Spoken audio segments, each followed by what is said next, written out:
Hold on. Hello, we're live. Sorry. This is new. It's new. It's new. Hello and welcome to episode 20 of the Aspiring Kryptonians podcast with me, Tasman, and the rest of the team, Ashley and Evan. How's it going? Well, first of all, just to acknowledge the massive change that we've made here. So we're using a different sort of host. So hopefully this one turns out well. So we're going to be live pretty much straight on YouTube, and you'll see, well, we'll kind of give you the heads up next time when we're recording so you can tune in and we can sort of interact and things like that. So yeah, it should be much cooler and much more interactive. So I like it. Yeah. And if you're listening on the podcast, it's being recorded. So all the visuals on the screen, if you watch the video version, it's going to be a lot cooler, a lot sleeker. We're more professional now. Well, 20 episodes in, we should be more professional. So it seems like a bit of a milestone. So it's a good opportunity to introduce this, isn't it? Yeah.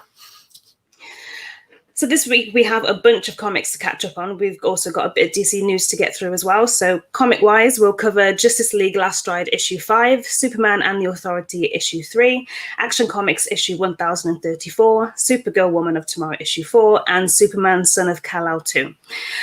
So we've got a few comics from, well, I think it's maybe 3 weeks worth of comics to catch up on, because I think we lacked a little bit in the last, well, I did in my note writing for the last one, so we missed a few issues out. But we'll start with the news. So we've got a brand new series called World of Krypton, which has just been announced by DC. Yes.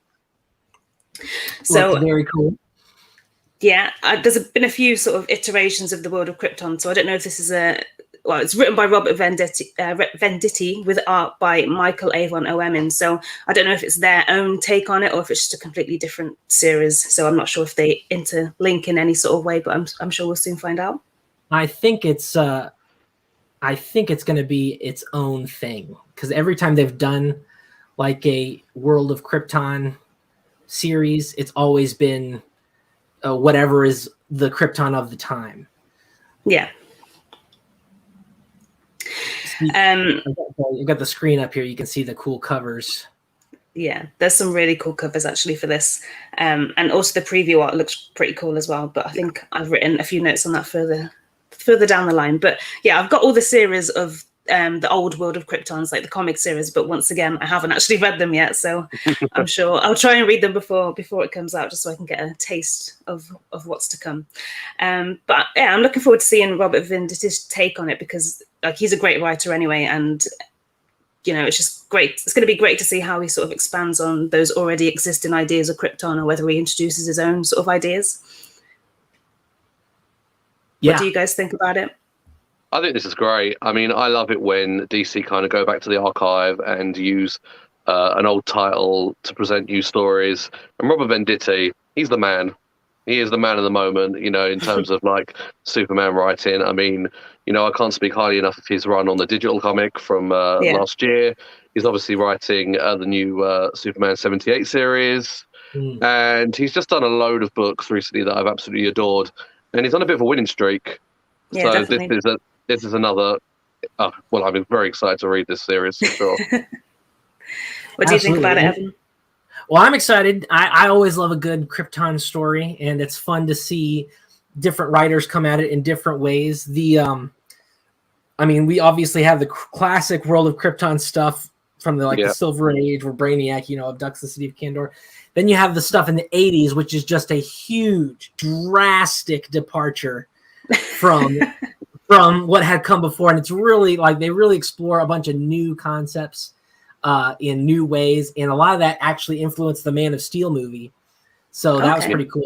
So I'm very interested to see what, if any, they keep from the classic stuff or the 80s stuff, and how much new stuff they're just going to innovate and make up.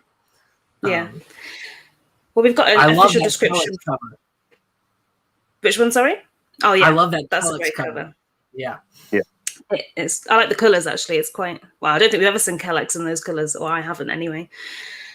But we've got an official description from DC, so that might give you a bit of a taste of what's to come. So it, quote, when a catastrophic I can't even speak.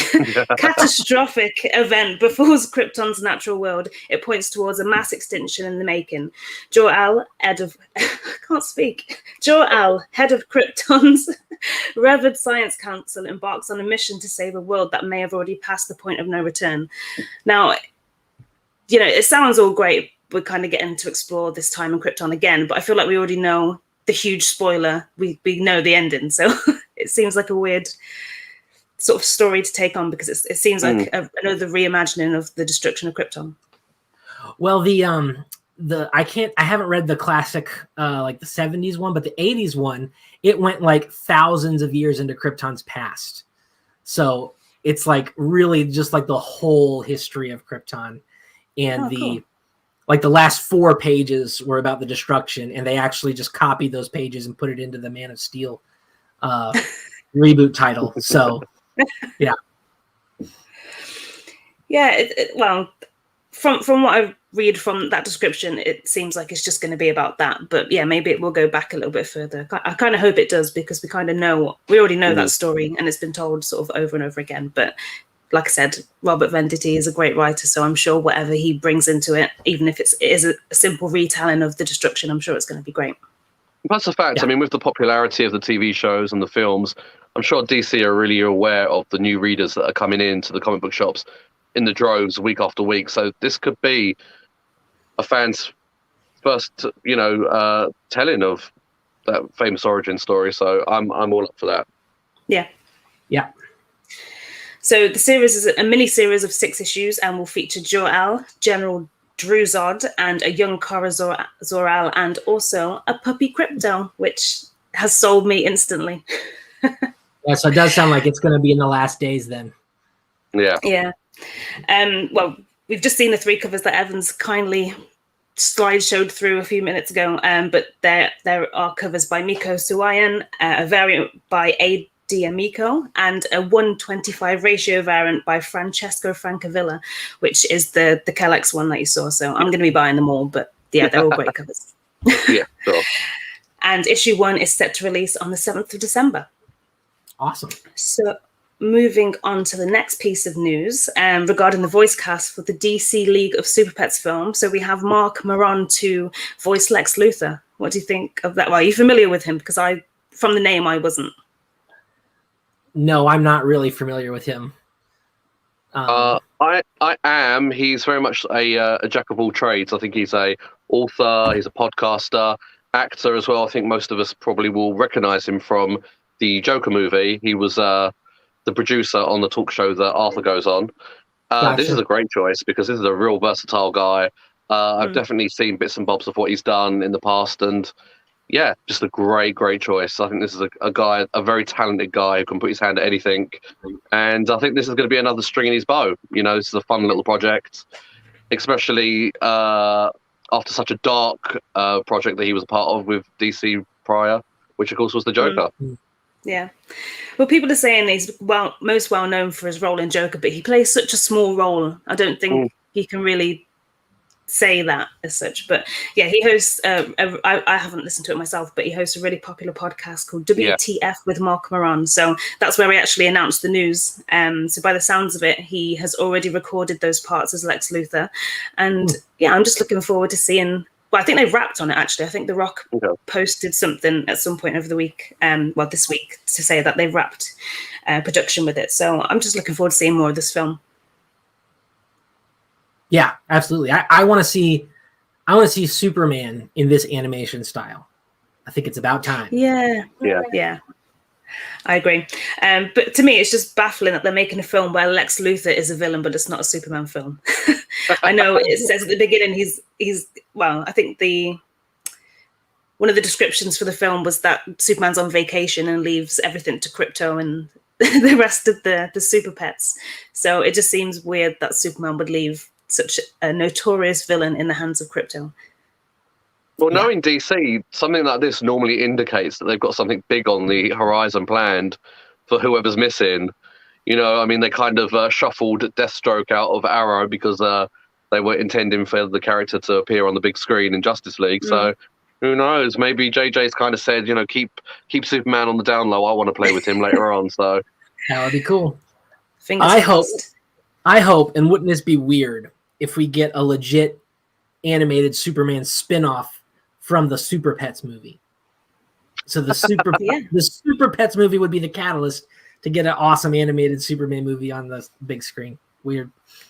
Well, like I said, I'd love to see Superman in this kind of animation style. So I think if they were to do that, it would introduce the character to so many new audiences. Like a lot of the kids, if they watch a Superman film, whether it's the Christopher Reeve one or obviously Man of Steel is probably not really for their taste, but I don't think the live action films are sort of aimed towards them. I think probably the Christopher Reeve one out of all of them, but I don't think it would hold their interest in a lot of places. No. So I think doing an animated Superman film would probably be the way. Yeah. And not like the animated ones like the Death and Return, like this kind of Pixar kind of look. I mean, forget kids. That would get me. I want that. And these properties, these kinds of projects are really they're getting some really good actors in to do these voices. You know, some of the biggest names in Hollywood have been attracted by these projects. So bring it on. I mean, could you imagine who the voice cast could be for that? Yeah. Well, hopefully Henry Cavill, but we'll see. Yeah, exactly. Well, DC League of Super Pets is set for release on the 20th of May 2022, and well, I think it's confirmed that we're going to get a lot of content for it at DC Fandom next month, which I'm really excited for. Yes. Me too. And the final bit, well, it's not really news, it's just I want to talk about something that's been released, and I think Evan's going to have a lot to say about it because I know his thoughts on it already, but it's the Injustice Red Band trailer. So we've already seen the censored trailer, which it was a good trailer, but I think this one really nailed the concept of it because I think we know the storyline and we know what happens. Yeah. So I think not showing all of that gruesome detail sort of left it out a little bit. Yep. This was a great trailer. I love this trailer a lot. I think these animated movies are really good at capturing the iconic moments from the literature, or in this case, the game. And yeah, they feature it in this. In my opinion, it would have been perhaps nicer to have left it, because obviously it is the most iconic piece of sort of imagery from this whole run. But it's in it. It's in the trailer. We saw it. It looks every bit as brutal as what I was hoping it to be. And I like how they've depicted the Joker in this animation, because he is the guy that has pulled out the pin on the grenade. He's not like doing the hard work anymore. He's like, well, who is the one that can cause the most trouble?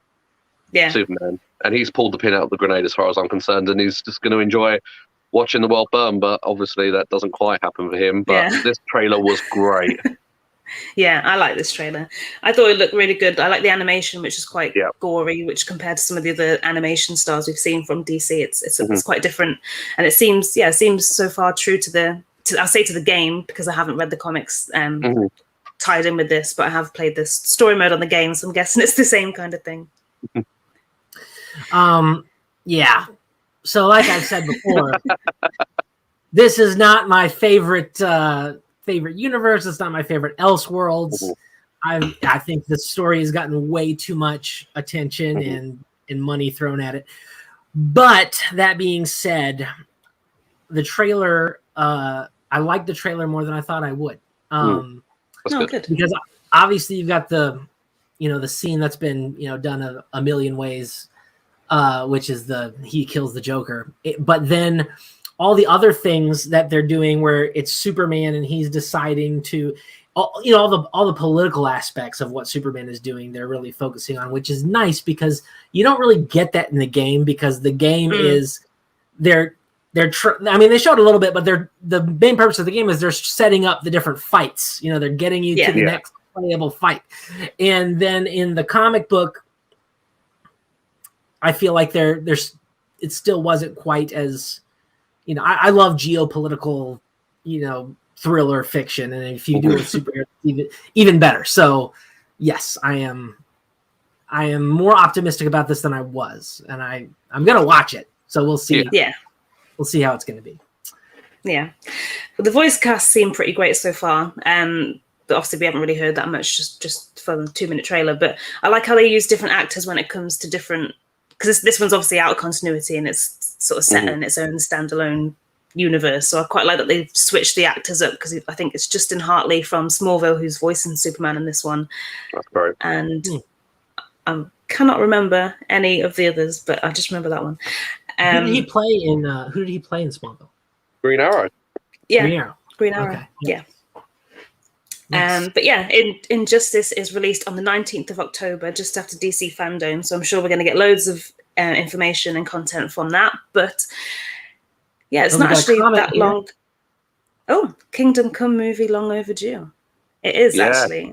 I would like to see an animated version of that. Yes. That'd be wonderful. Could you imagine the art style in that? Well, that's what's holding me back. Yeah. That's what's holding me back, because I heard an interview with the new guy who's in charge of the DC animated movies, and he's like, we're not at the point where the technology is where we can make a good Kingdom Come movie with paying homage to Alex Ross's art style, which is, he said, is essential, which I agree with. Yeah, but I just wish you can't do it without. Yeah, you can't do it without Alex. Could you imagine the voice cast as well? Yeah. Have you guys listened? Do you guys listen to Word Balloon at all? The podcast? No. So he's good. The host of that is good friends with the entire cast of the Justice League animated series, and he's had the George Newbern, the voice actor of Superman, and I think Susan Eisenberg, the voice actress for Wonder Woman. They came on and read the script of Kingdom Come with all the scenes of Superman and Wonder Woman together. So if you want to hear what that would sound like, check that out. It's pretty cool. Nice. It does sound good. And hello to those 2 people that just commented saying hello. Yes. Bring it on. Thank you for watching. I didn't think we'd get so many live viewers on the first one, because we didn't even announce it. But welcome and thank you for coming. It's great. It feels like a big conversation. Like, when you're at a Comic-Con and you're like all sitting down because you've had a great day and you're in a group, and bring it on. Bring all the people on. Yeah, for sure. Well, that was it from the news on my notes. I don't know if you have anything DC related that you want to bring up and discuss that's been recently announced. Not off the top of my head. No, I just want to say I think it's great that Tom Taylor is getting his bit of coin for Injustice. So I hope to see more from him. I think he deserves it. Yeah, definitely. And I'd love to see an animated version of Deceased as well. Actually, that would be so good, especially in this kind of. Because, we've seen how they can do gore, so it would be really cool if they did that. And I know Evan's rolling his eyes there because he doesn't like zombies. No, but I'm just thinking of like the box set, like of all of it. Because I mean, obviously you have Deceased, you have Unkillables, Dead Planet. Just like really take your time telling that story over like 3 movies. Bring it. And we already had Justice League Dark Apocalypse War, which is as close as I want to get to a DC. Because everyone dies in that movie in horrible ways. Oh. Yeah, a lot of people die in Deceased as well. But actually, did you see they released Funko Pops for Deceased, but they've only released Batman and Joker ones, which makes no sense to me whatsoever, because Batman is the first one to die, and he's literally in issue 1, and that's it. And then Joker, I think he's mentioned, and then he's in 1 issue. They just don't play big enough part in the series for me, for them to have their own Funkos and not the rest of the cast. But hey ho. I did have something I wanted to say, actually. Did you guys see the trailer has dropped, or the teaser trailer has dropped for The Sandman? I've seen that it's dropped, but I haven't watched it yet. Same. It looks great. Yeah. It looks really, really good. I'm not too familiar with the source material, but I've read up on it, and it looks like they're getting it like page for page, or as close as you can get. So it looks great. And you know the guy from Charles Dance from Game of Thrones, I didn't realize he's in it, and he just classes up the joint, I think, in any project he's in. So Sandman, baby, looking forward to that. Yeah. Cool. Yeah, I don't know the source material, but I've seen a lot of praise for it on Twitter from the trailer that they put on. Yeah. Yeah. So we will move on swiftly to the comics, which first up is Action Comics 1034. So written by Philip Kennedy Johnson and with art by Christian Duce and colours by Adriano Lucas. Now, sadly, Daniel Sampieri isn't doing the artwork anymore. Well, he's doing the covers, but he's not doing the interior art, which I'm really sad about because I love his artwork. Yeah. But the standard cover is by Daniel Samperi, and Alejandro Sanchez does the colors, and it just gives off a real movie poster vibe.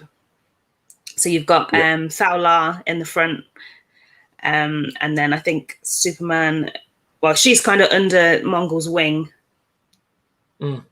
Yeah, there you go. So she's kind of under Mongol's wing, and Superman's obviously approaching his worst fear. So you kind of see red capes and a blue arm, which suggests that the House of Al have been attacked. But yeah, it's not quite true of the contents in the issue, but it's a very striking and effective cover. Well, it's like a classic. It's a classic, like, comic book fake out cover. You know, they always exaggerate everything that's going on in the issue. Yeah, but it always annoys me when they do that, when it's kind of not, because it gets you hyped up, doesn't it? And then you read the comic and you're like, oh, it wasn't even. Well, yeah, well, it's like the same thing in like old 50s movie posters, or even more modern than that. Because, like, you know, they always have in the monster movies, they have the monster carrying a beautiful female, you know, and that girl's not even in the movie, you know, or her dress is like way lower cut than it is in the movie. Or like the original, just to get you in. yeah, and like the original Star Wars poster, like Princess Leia is showing so much leg, and you know, and you never even see her leg once in the movie. You know, so it's, well, she pretty much wears like a metal kind of bikini, doesn't she? At some point, though. In the third one, yeah, but in the first one, she's like in a nightgown the whole time. True. Well, the variant cover is by Julian Totino Tedesco, and once again, I love saying his name. But this one is just gorgeous. It's so detailed, and it just looks kind of timeless. It looks like something from the Silver Age comics to me. But yeah, as you can see for the ones that are listening on the sort of podcast sites like Spotify, Superman's kind of looking up into space, and in the background you have key moments from his escape to Krypton. So you've got the spaceship, you've got Jor-El and Lara, and you've also got him crying as a baby and other images of Krypton, which I think just pretty much tells the story straight away, doesn't it? Oh, Superman just looks timeless. Very kind of 40s, kind of almost like propaganda kind of artwork, I think. Yeah. In the way that he's captured, at least, but he just looks very elegant, very timeless. Oh, yeah. Love that cover. For me, this is frame-worthy artwork. Yeah. It's beautiful, and mostly because, you know, my introduction to Superman was the John Byrne miniseries from '85, and the Kryptonian Citadel and the designs for Jor-El and Lara are one for one from that comic book in this cover. Oh, really? So yeah, so it's super awesome. I was very excited to see that. Yeah, it's definitely frame worthy. It's a nice cover. Yeah. But yeah, this was another great issue. There's so much going on, like I said before, and yeah, I'm just really enjoying this series. But like I said, there is a lot going on. So the issue kind of opens up with, well, it opens right up where we left off, as Lois sort of stands up to the war zoons that are threatening her and Thal-Lar. But this was a great moment for Lois, especially because Thal-Lar sides obviously with the House of Alpha now. But it was great to see. Hold on, I'm just going to stop there and issue a spoiler warning because I haven't done that yet, and I'm just about to go into so much detail and ruin it for everybody. So if you haven't read Action Comics 1034 yet, please don't listen to it live because I can't warn you anymore. But yeah, it was great to see the pair sort of really hold their own during the opening fight sequence, which was epic, by the way, and actually quite brutal. Yeah, Thal-Lar, she just unleashes her might in this issue. I mean, she is absolutely brutal and pretty merciless. In fact, you know, you can see that her surroundings, her time on War World has really kind of rubbed off on her. You know, it's kind of like what's that? You know, when you kind of fall in love with your kind of person that's captured you. Yeah, you can see that really kind of playing out, and it's a real sort of. You can see that this is a war that's been played out in her mind more than physically. Yeah, really hard hitting. But the leader, which I can't remember his name, but he pretty much punishes her for taking the side of Superman by killing her fellow comrades who are pretty much unconscious. So that he's just, it's not even they can't even defend themselves. It's just plain straight out murder, and it's really brutal, as we said before. But yeah, it's here we kind of get to see her really lose her shit, and we get to see we get to see some of the powers that she harnesses. Like she's got some sort of vision, which pretty much quite literally melts away their skin and bones. Which I thought that was just an epic moment, and the artwork there was really good as well. Yeah, I mean, she's literally crying as the power dissipates back into her. You know, when she realizes what she's done, when she's like when Lois is finally talking her down. It is mighty stuff. But then the next segment, this is where we get, as Evan says, very geopolitical, because Superman is really just holding his own against the Atlanteans on one side, the US Army on the other, the House of El stuck right in the middle, and it is Evan's bag. This is what Evan wants. Yeah, and it's concerning again, because last time we talked about this, like, Superman he's basically just dictating world policy, you know, and this is not his role. Like, it's not good.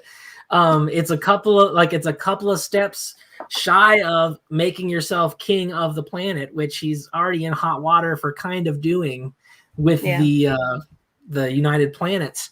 So I do like at the end of this little scene that Supergirl's like, you should not have done that. Like, you that was a mistake. And he's like, I did it. Tough. What's done is done. Well, they planted the seeds for this in the previous issue, where he says, you know, if the Justice League won't do anything about it, I've got another super team, you know, that I'm involved in, and we'll go and do it. Yeah, and arguably they're probably more powerful than the Justice League as well, like because you've got 3 Kryptonians rather than, because obviously the Justice League lean on Superman quite a lot for his strength and powers. But yeah, for those who haven't read the issue or don't really know what we're talking about, but Superman pretty much directly interferes and that's the wrong part. Superman pretty much gets in between the Atlanteans and the government, who are threatening to sort of bomb each other because of a object, which I can't remember what the object actually is, but it came from Warworld with Fowler and the other sort of refugees. It's like a super energy source. Yeah. But yeah, so they start to fire, and Superman, Superboy, and Supergirl I guess it's Superman as well now, isn't it? Superman, and Supergirl pretty much fight to destroy the missiles before they do any real damage to any side really. But then Superman directly interferes again, and he steals the object that they're fighting over, ignoring Aquaman's threat, which was pretty well, not harsh, but he really meant it, and he literally said things. Yeah, he said things will change between us if you do this, pretty much. So I'm interested to see where that whole storyline is going to go, because it's obviously going to cause some tension between them.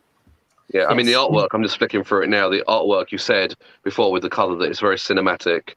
These splash pages, this is like IMAX, blockbuster quality artwork. Like every single page, I'm just flicking through it. It's just gorgeous splash pages. Like the scene where Superman is like using his Arctic breath to separate the 2 battling sides. Oof. It's good artwork. I love the one right before that where he's flying at the camera. Yeah, with his one arm out. Oh, so good. Yeah, it is good. I will say something about this scene. I'm going to go ahead and give Philip Kennedy Johnson the benefit of the doubt and trust that he knows that at this point in time, Superboy Connor Kent is in Russia fighting his clone. And that is the only reason why he is not here with the rest of the Superman family. So I'm just going to give him the benefit of the doubt and trust that that's what is happening here. And there's a good reason why Connor Kent is not present in this issue. So.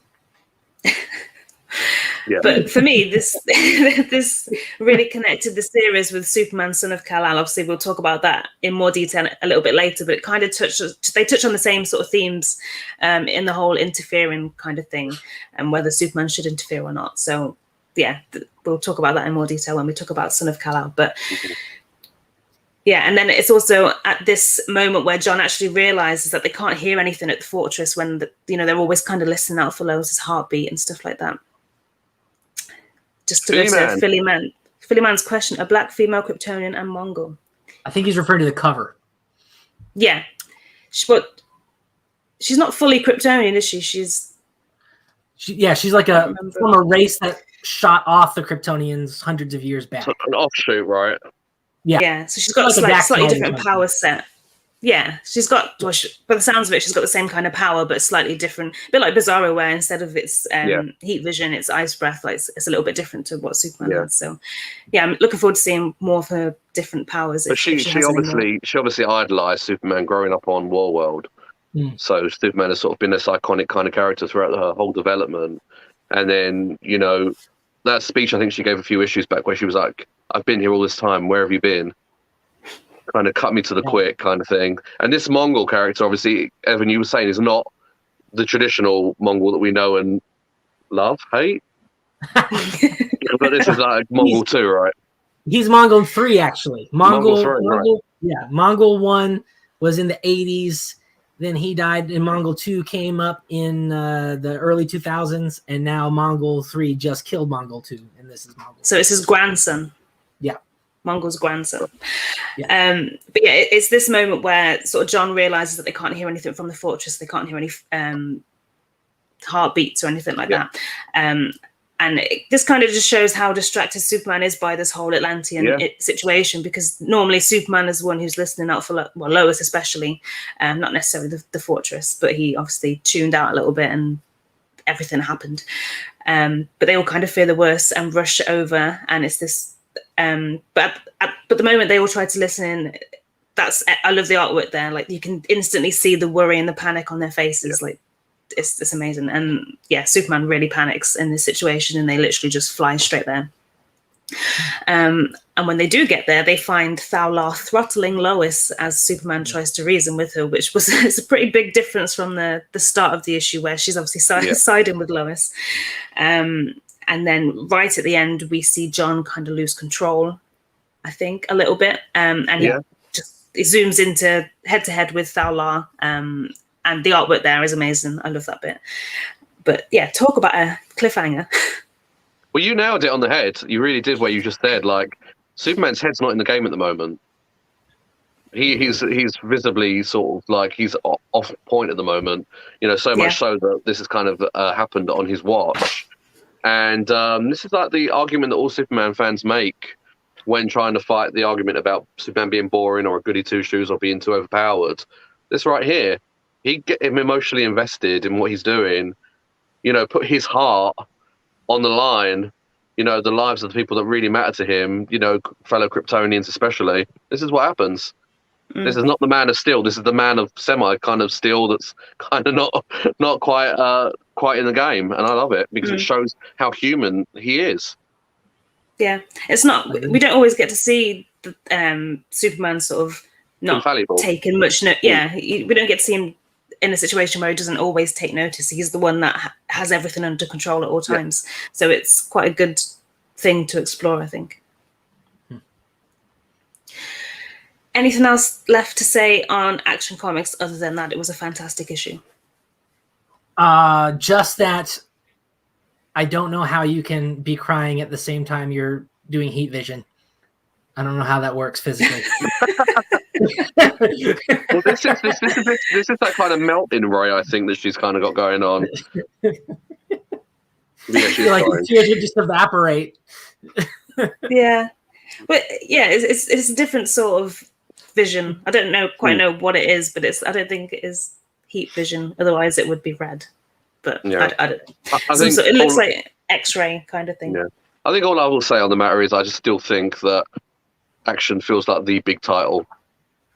You know, this feels like a big title at DC at the moment, like a big storyline, and that's where I think Action needs to be.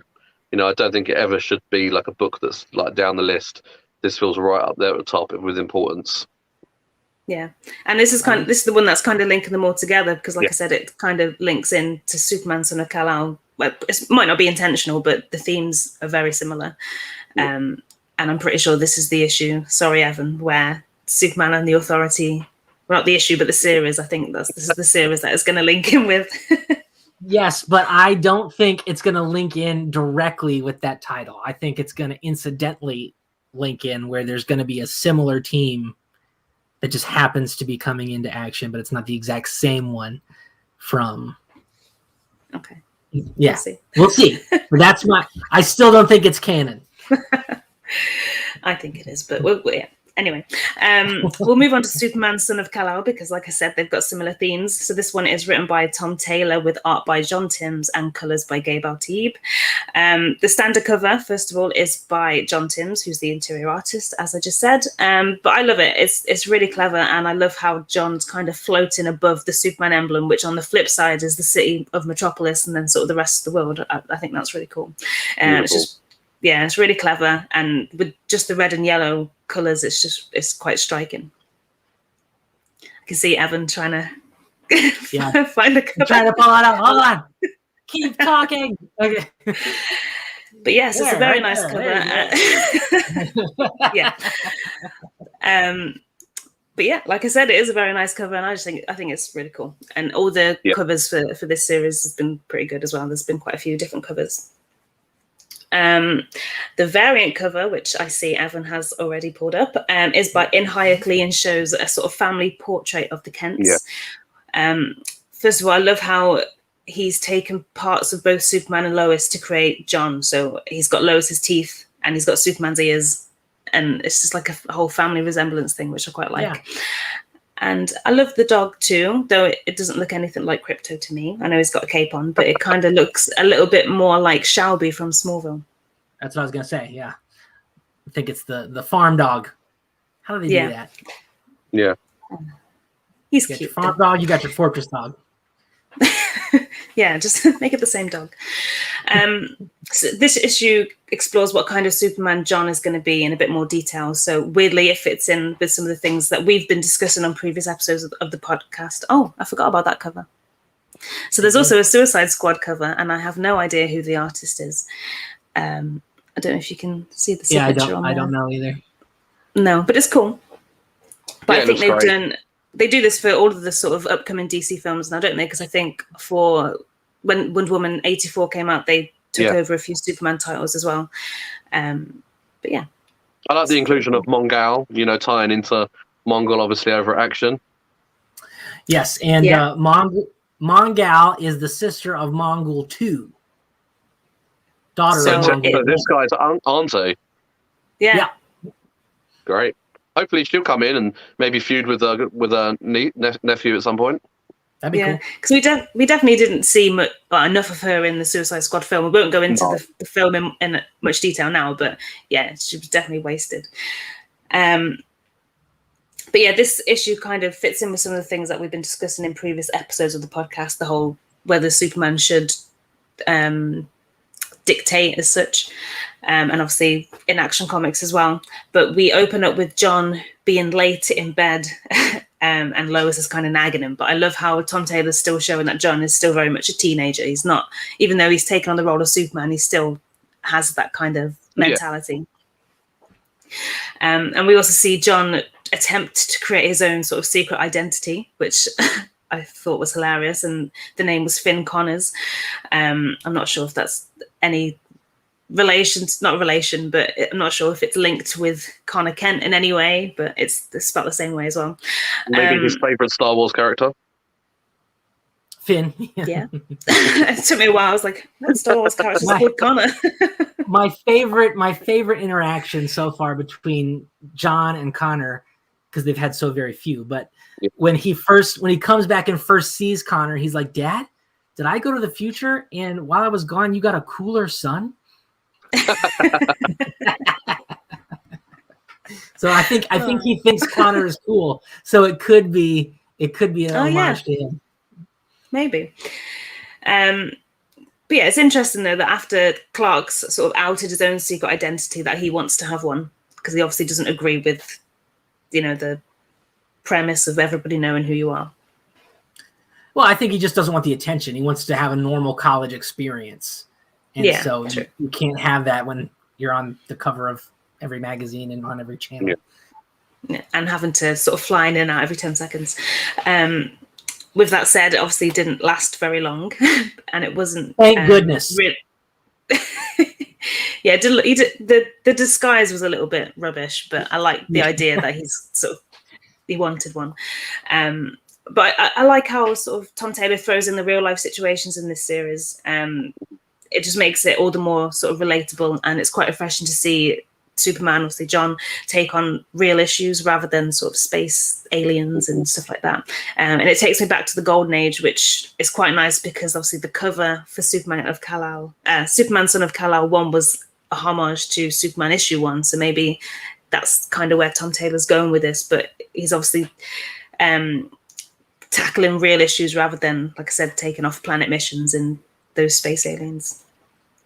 Philly Man's back. But DC fans keeping John older than Damian. I like that dynamic. I really like the dynamic of Damian being younger. You know, he was so kind of so brash and sort of kind of like very sort of high and mighty through all of these experiences that he'd had already. And Jonathan was always quite more sort of lived a more sheltered life, maybe. Yeah. So I like the change in the status quo. I never really read the Super Sons, so when I jumped onto comics, he was taken by, he went with Jor-El pretty much when I jumped on the new series. Yeah. So I'm not used to the old. I know obviously a lot of people like the Super Sons as they were when they were younger, but this is what I'm used to, so I don't mind. Yeah, I'm quite happy with the dynamic. And I am not. So I do not like John being older than Damian. I definitely don't like John being more mature than Damian. And I can't wait till hopefully someday they put it back where it was. Yeah, I like it. I mean, in the Super Son story, he is like very much like Jonathan is very much sort of like, you know, Damian, can we have our own secret hideout? Can we do this? And Damian was always very much acting cool, like, yeah, come on, kid, I'll take you along, you know. Damian like refers to John as his sidekick. Yeah, exactly. Yeah. So no, I like this. I like the dynamic at the moment, and I hope they keep it. I hope they keep it because there are a lot of characters that don't seem to age in comics, and I like this. I like it. So I think they'll keep it for a while, but I don't think it will be forever. Sadly, okay. But I know a lot of people will be happy to hear that. But yeah, going back to the real life situations and the issue. So first of all, we had the bushfires, which from the first issue, which obviously took place in California and Australia over the past few years. Now we've got a school shooter, and he's the cause for John accidentally giving away his secret identity. So obviously a lot of school shootings have happened over the past few years as well and continue to happen. But it just goes to show how difficult it must have been for Clark to really hide his identity for all these years, because like John's done it for not even a day. Well, it's literally like 10 seconds. He literally walks into school and it's gone. Ooh. Yeah. So I feel this is like a steep learning curve for Jonathan, because obviously when Clark was in school, you know, let's say we're talking about Smallville continuity, you know, what are the types of things he had to worry about? Like the kind of the creature of the week, the baddie of the week, you know, maybe someone's been, misbehaving, but Jonathan's this is a litmus test for Jonathan. He is dealing with real world, serious problems, you know, that are very prevalent, you know, in today's society. Like you said, the bushfires from last issue, now school shooting from this one. This is real stuff. This is hard stuff that he's got to deal with. So it's definitely a trial by fire kind of thing, I feel. And I like that Clark's back in this issue dishing out advice to his son, because I know a lot of people don't like the idea of this solo series not really featuring Superman or not really being about Superman. So I like that he's kind of coming in as a mentor, and that's quite nice. So John clearly hasn't just been left to it. He's in sort of a transition period, I guess. Handover week. But yeah, so John asks him why he simply isn't solving the problems rather than just trying to inspire people to do better, which is the whole discussion of Superman interfering. And he asks why he doesn't just fix it for them. And I think Clark's answer was perfect. So Clark isn't of this Earth. He feels like it's not his place to interfere because he's obviously from Krypton I know he's sort of grown up on Earth, but he's not of Earth. But John, on the other hand, is from Earth, even though he is half Kryptonian. So because he was born on this planet, he kind of has a right to make the change rather than just incite it, which I think was quite a nice take on it. It's a good explanation, if that makes sense. No, I totally agree. Yeah. Did you like that explanation, Evan? Because I know that you don't I mean, agree with Superman interfering. Right. Well, I just don't agree with it because they've established so much in the past that it's a conscious decision he's made not to do that. And that's another good reason for it. I know in the past he's cautioned other humans not to do it as well, so that reason kind of doesn't line up with what's come in the past. But that is a compelling argument, especially for John, who's wanting to do more. That is a good thing. It's like it's not an outsider coming in and dictating what needs to happen for this planet. You were born and raised here, for the most part. And yeah. Well, he literally gets thrown straight into he doesn't get thrown into it. He chooses to tackle such a massive crisis, which is the whole refugee thing. So again, Tom Taylor putting the real world problems back into the series, but it's just like a real reflection of the times. And I think, when we sort of read back on comics, like for example, I'm reading through. Well, I've read through the Golden Age, and it kind of takes on the war kind of thing, and it's got all the it's not propaganda, but it's got sort of buy your bonds, buy this, buy that. That's propaganda. But yeah, but yeah, people might read this in like 20 years time and think like, man, this was actually really happening. Or they might not even realize that it was really happening because it's in a comic book, but it actually did happen. Yeah, there's an example of the propaganda style Golden Age comics. I like that you brought that up because that's something I wanted to talk about, is that that's one of the hard things about using superheroes to tackle these modern, current, and real world issues. And it's one of the reasons why inside the comic books of the 1940s and World War II, they didn't have the stories actually be about Superman fighting in World War II, because they kind of felt it was disingenuous to have him go over, beat up Hitler, and win, and then the next day the real war is still happening, Yeah. And it's not great for the readers. The covers are inspirational, and the actual real world effort that the comics actually made to help the war effort with like buying war bonds and recycling, stuff for the war effort. That's great stuff. But in the actual stories, they rarely actually went there. And if you want a more recent example of that, you have the Ultimates comics from Marvel, and that was really tackling 9/11 and post 9/11 America and its position on the world stage. And it's one of the most controversial comics in recent memory because of that. I actually liked it, but a lot of people took some big issues with how the characters were portrayed and handling those issues. And so here we're doing that same thing. And it's one of those things where I don't know how long we can do it, because eventually you're either going to change the DC universe forever, the status quo forever, for all titles across the board because of the changes John is making, or it's going to fail miserably and he's going to learn a lesson that he's not God or a dictator or a king, and he can't fix everything. So I'm very interested to see where they go with this, and it's a neat cross section of where we're at as a society, and a new iteration of tackling those things in comic books. So especially mainstream comic books, because I feel like they get tackled more often in like indie stuff, but with these huge characters tackling it, it's very interesting. Yeah, they probably got more hoops to sort of jump through with the big DC characters and stuff, because obviously they probably don't want. Well, in some situations they probably don't want certain characters to deal with that kind of thing, for, just in case they do offend or whatever. Yeah, I think when it is done subtly, it can be really good as well. I mean, for instance, like the Punisher,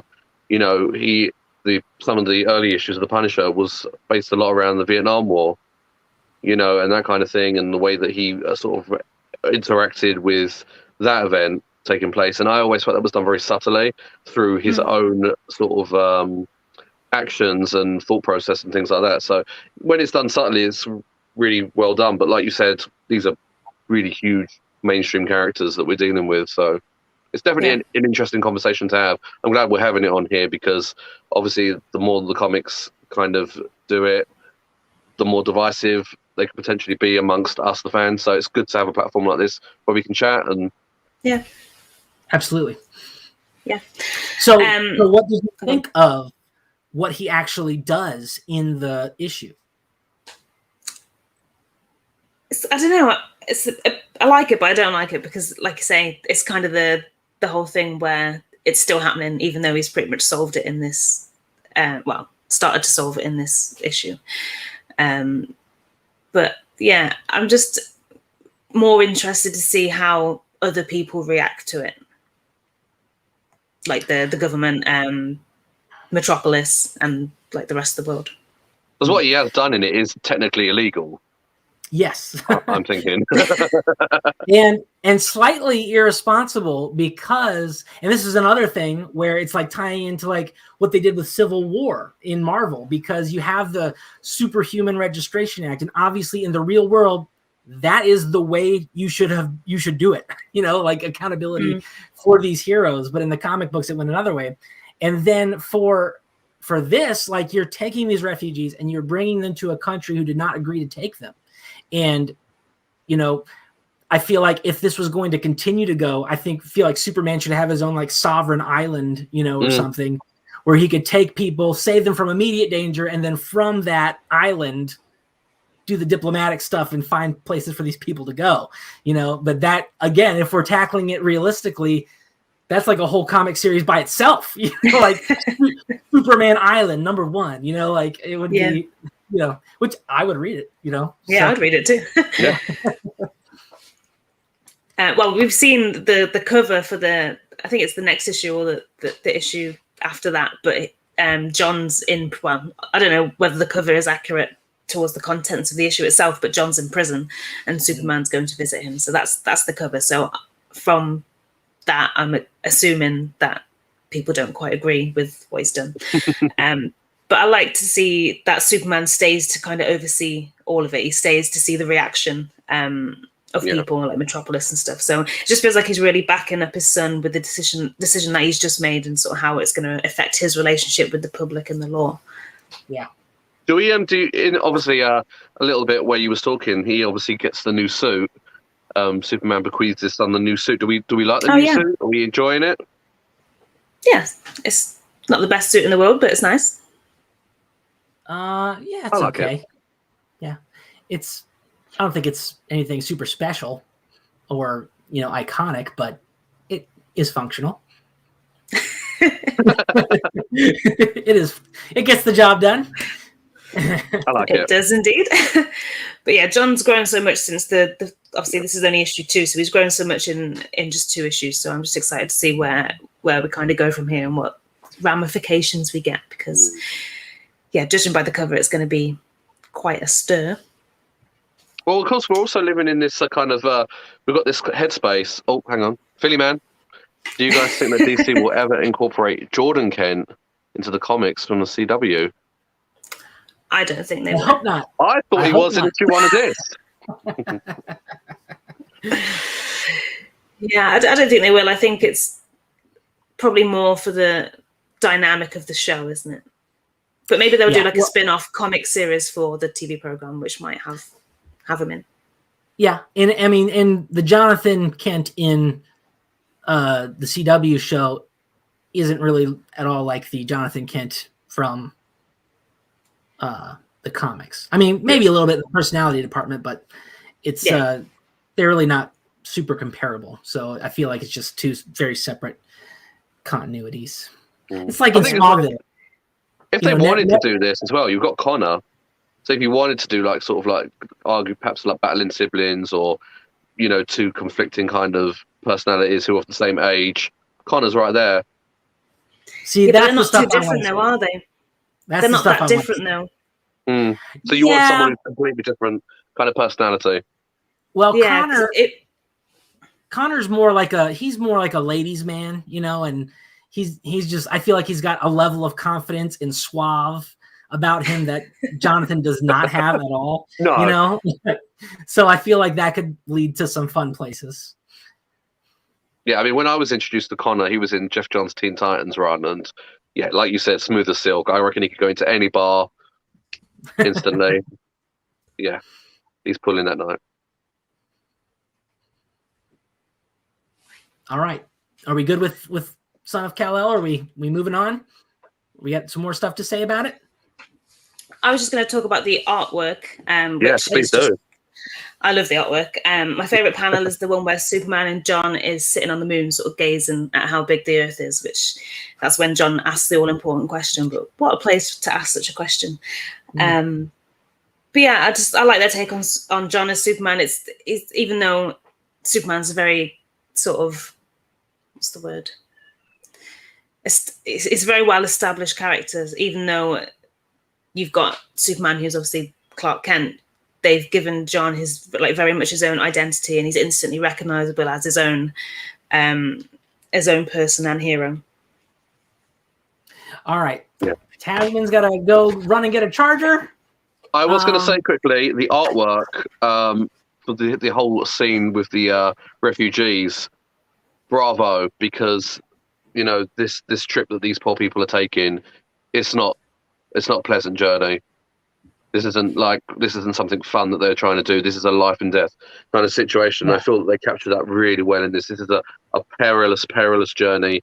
The rigors it must take on them, and they capture it beautifully. I mean, the waves, the sturdiness of the ship that they're on. This isn't something for fun, and this comic book really captures it very, very, very well. This is a rescue mission more so than Jonathan sticking his nose in kind of thing. Well, like I said, I think Superman Island would be the solution, because he's got you see these people drowning and dying. You can't do nothing, but you just need a place to put them, that is not going to land you in hot water. Yeah, I agree. And the thing I was going to say before, obviously we've still got this kind of elephant in the room whereby we don't know how much time Superman's got on Earth before whatever takes him away kind of thing. So I think that's kind of interesting, because every conversation that Clark's going to have with Jonathan is potentially their last. So I can imagine the pressure on a father's shoulders to try and say the right things at the right time before time runs out kind of thing as well. And I really get that in this issue, and in Tom Taylor's writing. I really get the gravity of every conversation could be their last. Yeah. All right, next comic. He's back. So on my list, I've got Superman and the Authority issue 3, which is written by Grant Morrison with art by Mikael Yanin and travel Foreman, and colors by Jordi Belair and Alex Sinclair. So it's kind of split. Well, I explain in my notes where it's kind of split, but yeah, two lots of art teams working on this one. So the standard cover, as you can see there, is by Mikael Yanin, and it's a pretty gruesome cover. And I'm assuming that that's Enchantress's head that the new sort of Authority lineup are popping out from. But it's a very clever cover, because it's a great way of showing them fighting her demons as they're kind of taking on the sort of shadows that are coming out of her head, which is quite clever. But yeah, it's quite gory. Hollow looks great in that image. Yeah, he does. I think they all do, to be fair. Yeah, I really love Steele's hammer. I love how big it is compared to her. Yeah. It's so huge. Like, she's either really strong or that's really light. I'm sure it's got some sync thing with the the armor. Yeah, true. But yeah, it's a great cover, and the variant cover is by Bengal, and it's slightly more light-hearted than the previous one, and yeah, it's still great artwork though, and I kind of like the softer color palette, because it's a real contrast between the two sort of issues, and this one sort of go on. I was gonna say, who's the pink lady and the lady with the mohawk? Well, this is it. So this introduces some new characters that are introduced in this issue. So the lady with the mohawk, I have no idea what her name is, but she takes on Apollo at some point in the issue, and the pink girl is Light Ray, and she is someone that Superman wants to recruit. So that's part of this issue where they try and find it. But most importantly, Ultra Humanite, who is the mysterious villain teased in issue 1, is front and center on this cover, which is quite a spoiler, I think, because, like I said, we've only really been teased. We only saw the sort of shadows of the big bad villain, and we all guessed it was Mongol. We obviously all guessed wrong. But yeah, this cover kind of, because even in the issue, it's kind of teased, and it's not really until the end that you see him. Yeah. So yeah, this one's kind of a bit of a spoiler. But Am I right in thinking he's one of Superman's earliest villains as well? Yeah, I know he's an early villain. I had it guessed wrong because, and I don't know if this is going to change or if it's a fake out for Ultra Humanite, but like, you know, when they're in the shadows, the giant monkey is talking to somebody. So I thought it was going to be Brain and Mr. Mala, who are from the Doom Patrol, and they're always a tag team. So I thought for sure it was going to be them, but nope, turned out it's the Ultra Humanite. Is that a McFarlane figure, by the way? Don't know. I just found it on the internet. I thought it was a good representation. That needs to be bought. Well, Ultra Humanite as well. He had a great run most recently in Batman Superman, the latest run, and I absolutely love that. He was great in that. He was great. But yeah, Ultra Humanite is Superman's first villain, but he isn't a monkey in his first introduction. He's a guy that looks a lot like Lex Luthor. Interesting. Okay. Yeah, I don't know why they. I haven't got to the point where they've changed it just yet, so I'm not sure what the reason. That is Grant Morrison, changing to a man to a monkey. That is Grant Morrison, though, isn't it? Tapping right into sort of like the earliest days of these characters, isn't it? And that's what he's good at, mining these great characters and bringing them back with a fresh lick of paint. And yeah, I wasn't a fan when he did that with the T-shirt and the jeans Superman. You know, because he's bringing him back to like the very first issue of Action Comics where he's just like roughing up corrupt businessmen. Wasn't a fan of that costume, but moving on. The issue opens up with a flashback of June Moon, aka the Enchantress's escape. Now, I'm not gonna lie, I didn't know her name was June Moon, which is quite a cool name. But we see Superman and his newly formed team try to get through to her, to get her to realize that she's actually creating this nightmare for herself, and it's sort of marrying this monster kind of thing. I don't really know what's going on in this sequence, but yeah, I'm just not a big Enchantress fan. I don't really like her background or her as a character. I don't really know enough about her, but from what I have seen, I'm just not that interested. And I only know her from Suicide Squad myself. Yeah. Personally, like Cara Delevingne's portrayal is pretty much the most prevalent in my mind.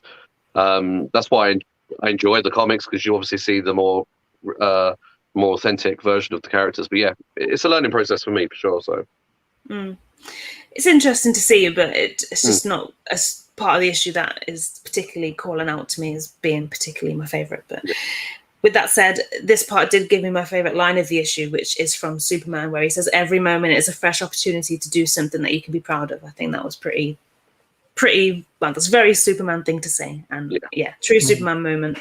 And that was the line that successfully got through to her. So that was a nice touch.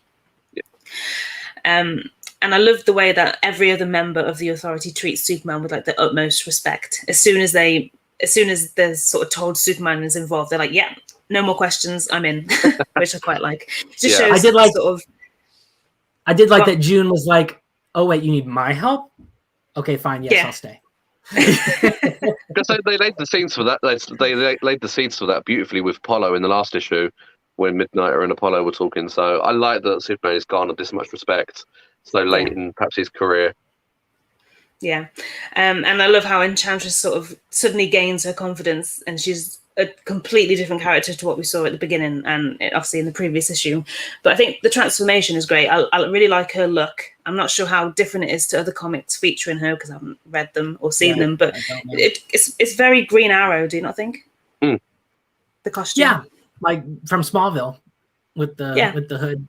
You know, it's interesting because they've apparently merged her two personalities, and so now it's a completely different personality with the two of them stuck together. So she's confident, but she's not evil.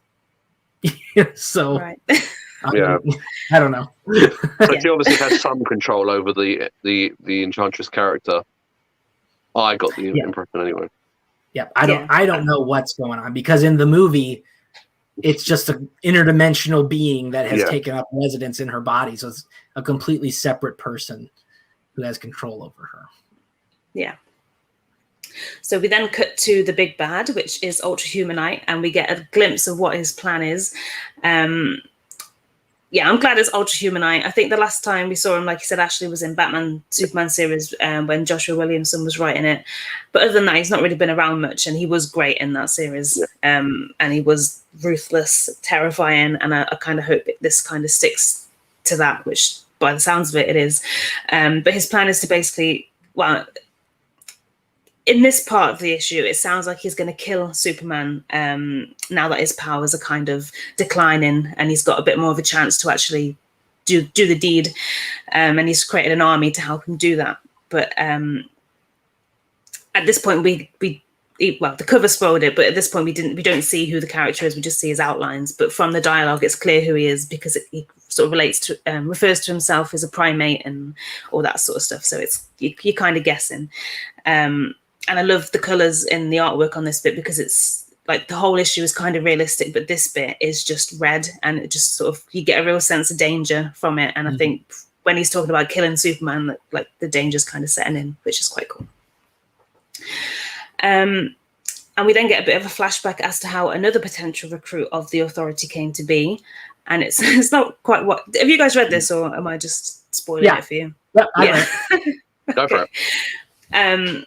But yeah, it wasn't quite what I was expecting from a superhero origin story, I'm not going to lie. But it's basically, so the character is Light Ray, and her backstory is pretty much that her mother is giving birth and calling the father out for having an affair. And then she's born, and and she admits that she's had an affair. Yeah. Because the child is not hers. They've both had affairs. Yeah, it's not the best origin story for a superhero, is it? Let's be honest. But yeah, I'm not really familiar with this character, so I'm not sure how that matches up to other origin stories that have featured her. To me, I feel like this might be a brand new character. I'm not sure. She has the namesake of Light Ray from the New Gods, who is he's a super fast speed of light flying energy beam character. Sort of like a messenger. Yeah, kind of like he'd be like the Hermes of the New Gods or whatever. But so it's interesting because they just did this with Black Racer. They have a new person filling his boots in the DC Future State. So this might be another case of that. Actually, I Googled it because I didn't know who she was. And Dan Jurgens, I'm pretty sure it was Dan Jurgens, adapted that character Light Ray that you're talking about to a female version, which is this version. Gotcha. But I don't know whether it's the same sort of origin as that series. But I haven't read it, so I'm not sure. But yeah, I like her design. She's got a bit of a Tron look going for her, but I quite like it. Yeah. But yeah, all of the team, apart from Superman, go to recruit her and get attacked by a bunch of rogues who actually also claim to be the Authority, which this just threw me completely off guard. I had no idea what was going on then. So is this like an alternate Earth thing? Like, I don't know any of the individual characters by looking at them because they haven't really introduced themselves. I have no idea.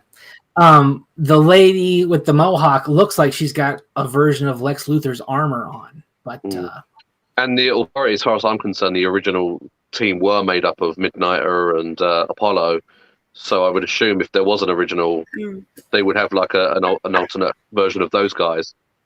And I don't think this is an alternate Earth. It seems like they're just on the same Earth as these guys, which, of course, is not in continuity. So you can pretty much do whatever you want. I think we should ask the people. I think we should ask the people watching what they think, if it's in continuity or not.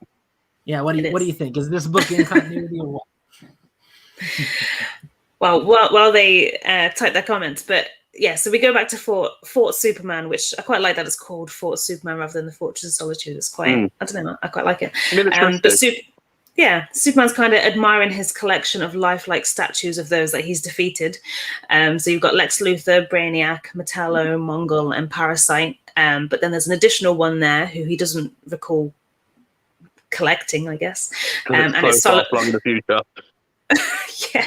But it's Solomon Grundy, who then obviously brutally attacks him, and Superman sort of tries to hurry away. Because obviously he's losing his powers, so he's not as powerful as he once was. But this isn't quite the Solomon Grundy. Go on. I was going to say, it's not Solomon Grundy, right? It's Ultra Humanite. Yeah, so it's not quite the Solomon Grundy he's expecting because, well, it's Solomon Grundy's body, but Ultra Humanite in his head. And Superman instantly catches on who the real villain is behind all of this because he says he recognizes the speech patterns, which is pretty impressive because he's really sort of analyzed. Well, he says he thinks that he's dead, so he's obviously had some sort of fight with him in the past. But to remember someone's speech patterns is pretty impressive. So Mark Ender says it's mostly continuity, maybe some hyper time to explain the JFK scene. Yeah, because that is what threw us off originally. I assumed that it was sort of like Grant Morrison retelling Superman's origin, because I never knew Superman to have had any kind of talk with any kind of presidents or anything like that. So, and I'm sticking with my guns. We're gonna have to think of some sort of bet at the end of this. Who's right, who's wrong? Yeah. I did like that scene though. The whole scene with JFK. I thought that kind of really added a lot of texture and layers to Superman's mythos. You know. Yeah. Mm-hmm. And you got all the King Arthur references as well, which is pretty cool. It's great stuff for a non-continuity book. I love it. Especially written by Grant Morrison. Yeah. Honestly. So Superman is clearly weakened and he's kind of stumbling to his supermobile, so he can actually do some damage to Grundy, which I thought was quite funny, but obviously that doesn't quite go to plan, and Solomon Grundy gets the better of him and his supermobile, which doesn't actually last that long at all. And then the very final panel that we see is Solomon Grundy taking him away, and it's here we actually find out what Ultra Humanite really plans to do, which is basically taking Ultra Humanite's brain and put it into Superman's body to remake the world. Retake the world. Which, that was, as far as final panels go, that was pretty impressive, and I just can't wait for the next. That's a great motivation. That is a great motivation. If you are that intelligent, why kill the guy? Body transference.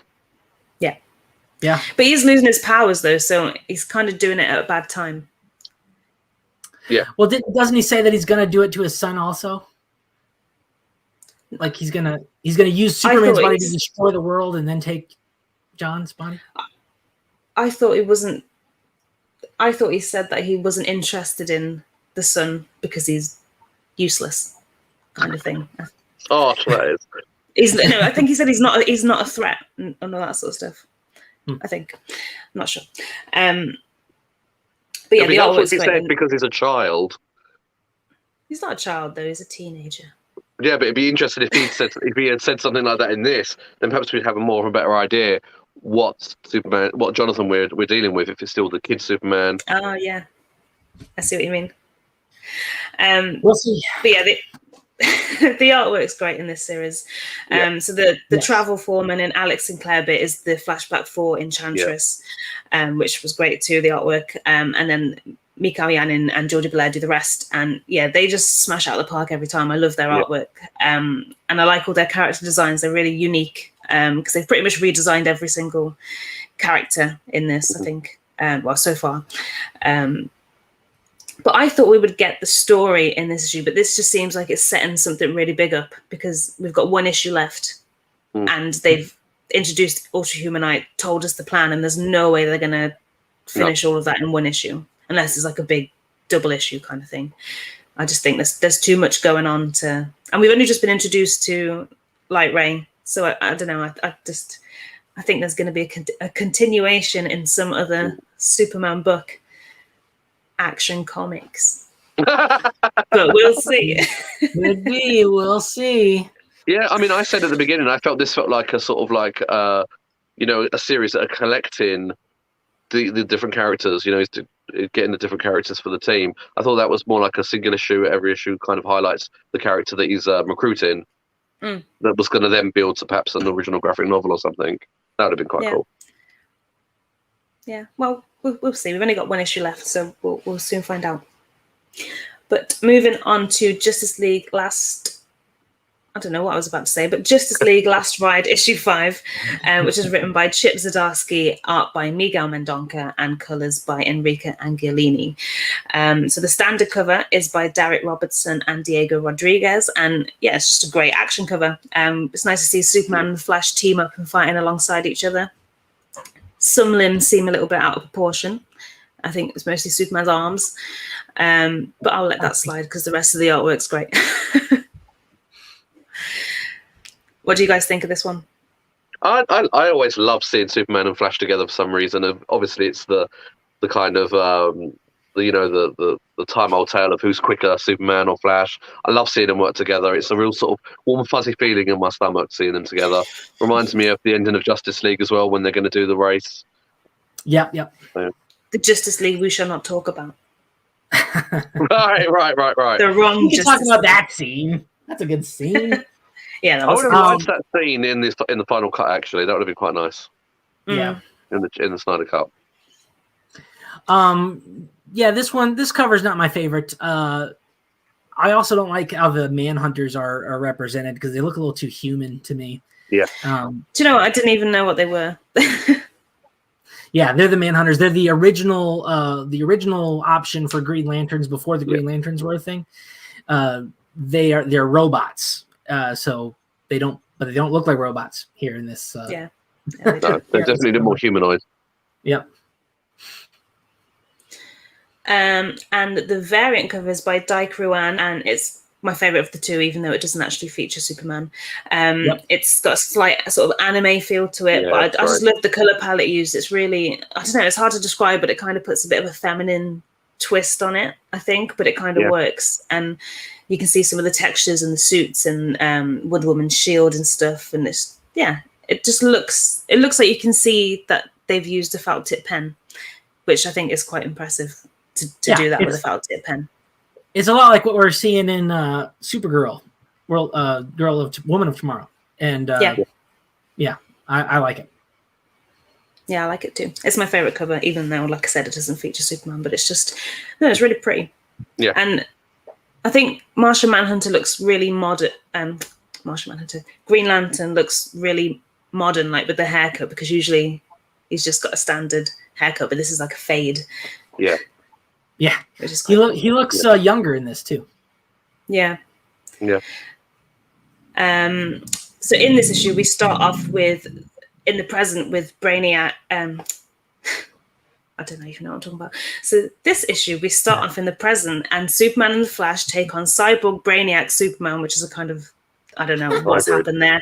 Yeah, like a hybrid, and his army. So we also have Wonder Woman and Green Lantern taking on Mongols. So there's just a lot going on straight from the bat. There's just really action-packed. Well, to say it's action-packed is an understatement because there's just so much going on. Yeah. And we basically kind of see each of the heroes really start to understand what's going on in terms of the danger that lies ahead and who's sort of coming for them, who's come for them. Gone. Yeah. So last issue I did not recognize that Brainiac had taken over Cyborg Superman because I thought it was just lighting. But yeah, his skin's totally green and he's got the purple things on. And so I think it's cool. It harkens back to, for me, the Superman, the Doomsday Wars. Have you guys read that? Yes, I got the miniseries. No. It's fantastic. It's Doomsday's, I think it's third appearance. And Brainiac takes over Doomsday's body. So it's the strongest body in the universe with the mightiest intelligence in the universe. Oh, wow. And Superman's in trouble. So it's very good. And this kind of reminded me of that, where Brainiac's, he's like, a better body from which to fight, I like it.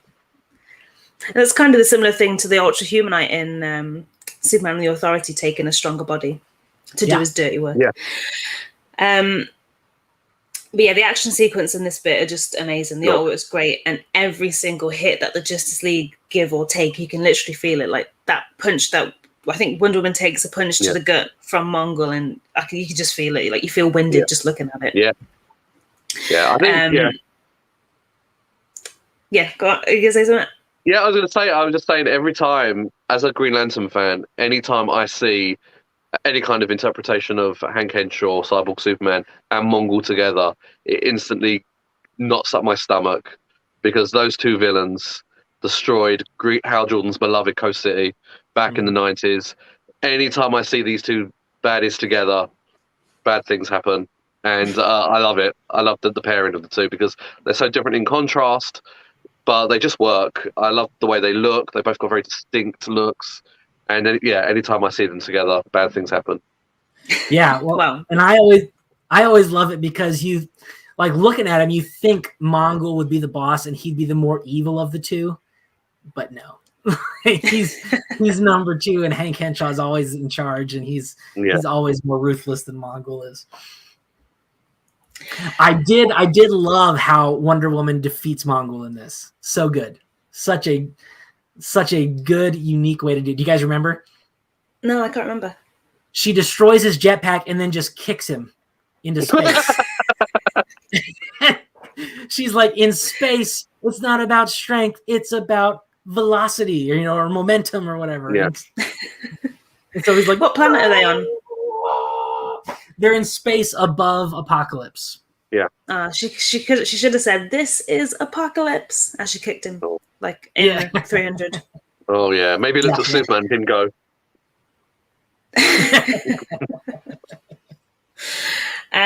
Well, after that, we see some sort of Genesis chamber, which reminded me of Man of Steel. Yeah. But there's loads of clones in there, and I don't know who it is. Do you know? Is it an established character? Do you know? It's Darkseid. Is it? It's Darkseid. Yeah. No, it doesn't look like Darkseid. That's because he's not Apart wearing any clothes. True. Well, I didn't realize that, but we have a lot of dark sides and baby dark sides, I guess. As if I didn't click that was Darkseid. Oh well. I think it's because Darkseid's always wearing his little hat thing. Yeah. His little hat, and he's not in these clone tubes, so it's harder to recognize. Yeah, well, I've never seen him in a clone tube, so maybe that's what it is. But yeah, we're then sort of transported back to the past, and